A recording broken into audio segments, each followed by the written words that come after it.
For the large majority of situations, we will treat the operational amplifier as if it were an ideal component.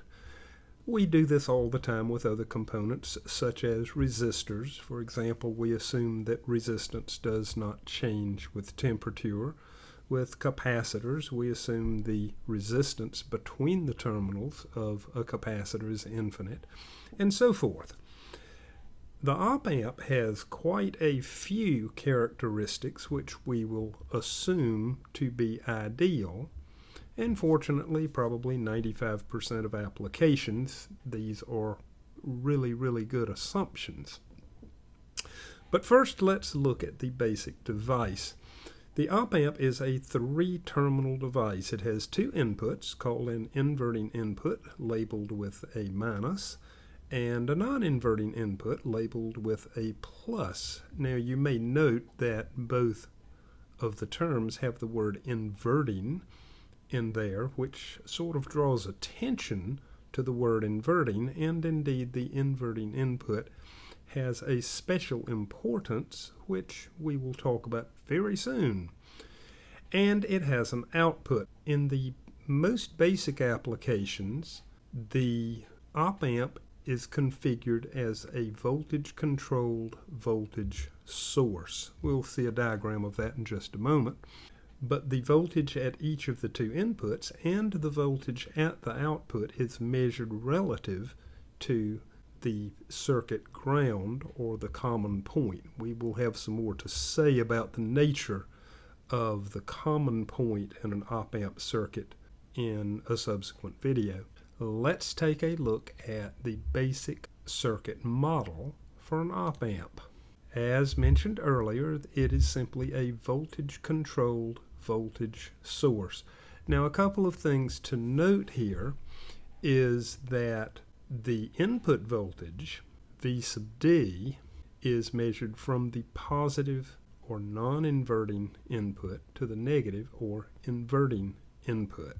So note that the positive reference for V sub D is at the bottom. Now, the dependent source, A times V sub D, in the ideal OpAmp, A is infinite. Now you may say, wait a minute, you can't have an infinite gain. No, you cannot have an infinite gain, but that is what we assume in the ideal case. The implications of that we will get to very soon. Realistically, A is a very large number, typically 100,000 or more. The output voltage, V sub O, is measured relative to the common point as mentioned earlier, so the lower terminal, the one with the negative voltage reference on it, would actually be connected to the voltage ground, or the common point in the circuit. We have already mentioned one of the characteristics which we assume for an ideal OpAmp, and that is that the gain is infinite. Another one, which is obvious from the diagram, is that the input impedance is also infinite. Note that the 2 input terminals just terminate. They are connected to absolutely nothing, so the input impedance is infinite.